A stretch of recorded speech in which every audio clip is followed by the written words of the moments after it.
Здравейте, приятели! Днес ще ви запозная с Араповският манастир Света Неделя, който се намира на 6 км източно от град Асеновград, край село Златовръх. Селото е носило името Арапово до 1934 година. Манастирът е построен край намиращото се там Аязмо. Според възпоменателния надпис над западната врата, храмът е построен през 1859 година. Първоначално той е бил подчинен на Молдавския манастир Света Петка. Надеждите на асеновградските и пловдивските българи тогава за тази обител са били да даде отпор на така характерната за епохата гракомания. Съборната църква Света Неделя е завършена през 1859 година. Тя е голяма, кръстокуполна, триконхален тип с 4 свободни опори, триапсидна еднокуполна. Храмът е посветен на света великомъченица Неделя. За твърдо и достойно изповядване на Христовата вяра, красивата девица била жестоко измъчвана, а след това осъдена на посичане с меч на 7 юли 289 година в град Никомидия, Мала Азия. Бог приел чистата й душа преди мечът на палача да пролее невинната й кръв.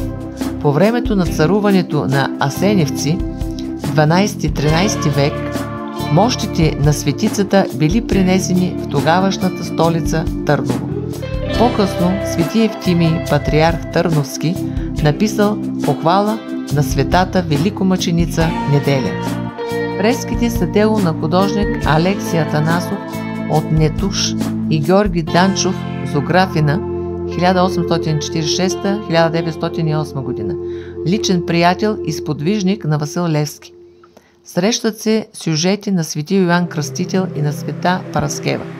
В първия регистър на южната и западната стена са фигурите на светци и патриарси Евтимий, Йоаким Търновски, Марко, епископ Преславски, Теофилакт Търновски, свети Иван Рилски, Иларион Мъглински, Онуфрий Габровски и други.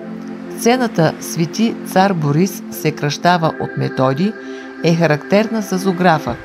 Последната картина от цикъла е сцена на смъртта и погребението на двамата солунски братя.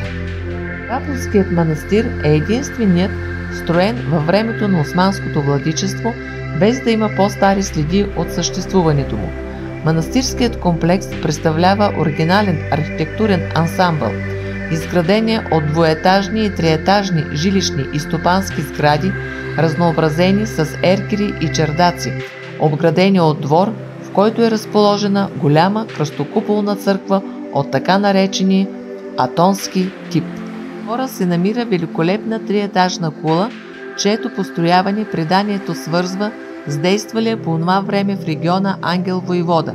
През 1868 година тук се основава училище за бедните деца от региона. Дейността на предприемчиви игумени, като основателя Софроний, иеромонах Герасим Рилец и Гервасий, впоследствие епископ Левкийски, както и на учители като Стоян Джансъзов и Сава Катрафилов, са причина манастирът за кратко време да се превърне във важен духовен и просветен център. За активизиране на поклонническия поток към него говори фактът, че тук е действала щампарница. Дайте по един палец и се абонирайте!